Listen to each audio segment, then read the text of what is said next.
You're walking to the masjid, there's rubbish on the path outside, no one else is around. Do you stop and pick it up or keep walking? Most people keep walking. But here's what Islam actually teaches.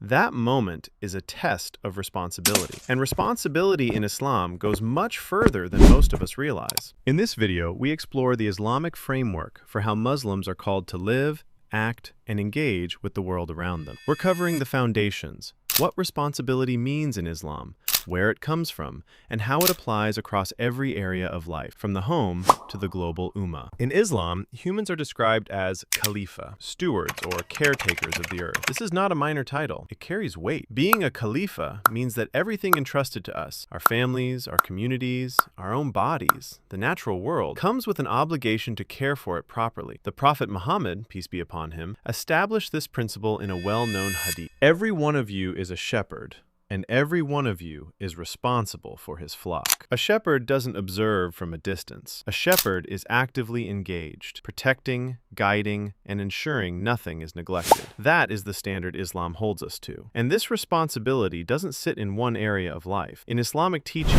it expands outward, like rings in water, starting with our responsibility to Allah, then to ourselves, then to our families, then to our community and society, and finally to the natural world. 5 levels, all connect, all of them ours to uphold. The first and most foundational level of responsibility in Islam is our relationship with Allah. Everything else flows from here. The Muslim's primary obligation is to worship Allah alone, sincerely, consistently, and in accordance with the guidance of the Qur'an and the Sunnah of Prophet Muhammad. The Shahada, the declaration of faith, Salah, the 5 daily prayers that structure every day around remembrance of Allah, Zakat, giving a portion of wealth to those in need, purifying what remains, Psalm, fasting during Ramadan, an act of discipline and gratitude, and Hajj, the pilgrimage to Mecca for those who are ill. These are not simply rituals, they are a system. One designed to keep the believer oriented towards Allah throughout every stage of life. Islamic scholarship emphasizes the importance of intention behind an act. Abu Huraira, radiallahu anhu, narrated that Allah's Messenger, sallallahu alaihi wasallam, said, "The people will be raised based upon their intentions." Responsibility towards Allah is as much internal as it is external. A Muslim is also responsible for understanding their own deen. Learning Islamic knowledge is not reserved for scholars. It is an obligation for every believer, at whatever level is within their capacity. This level surprises many people, but it is clearly established in Islamic teaching. You have a responsibility to yourself. Spiritual purification. Islam places significant emphasis on the health of the inner self. Good character, self-discipline, and actively working to overcome traits like arrogance, envy, and dishonesty. These are not optional extras, they are obligations. Physical and mental well-being. The body is described in the Qur'an and Sunnah as an amana, a trust from Allah. This means that taking care of your health, physically and mentally,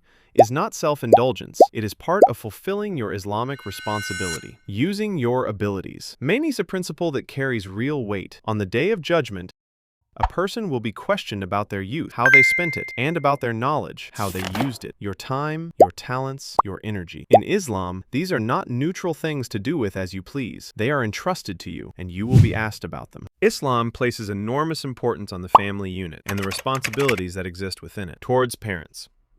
The Quran addresses this directly and repeatedly. Honoring parents, especially in their old age, is one of the clearest obligations in Islam, mentioned alongside the command to worship Allah alone. This is not just about large gestures of respect. It is reflected in daily speech, tone, patience, and presence. Between spouses. Husbands and wives carry mutual obligations towards one another, rights and responsibilities that Islam defines clearly, and significantly, both will be held accountable before Allah for how they fulfilled those obligations and how they treated each other. Marriage, in Islamic understanding, is an amana, a sacred trust. Towards children. Parents are responsible for the nurturing, education, and moral development of their children. Raising a child with a strong foundation in their deen is one of the most impactful acts of responsibility a Muslim can carry out. Extended family.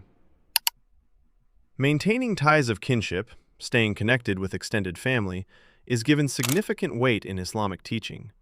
The Prophet, peace be upon him, emphasized it as an act that brings great reward and strengthens the social fabric of the ummah. This is where we return to that path outside the masjid.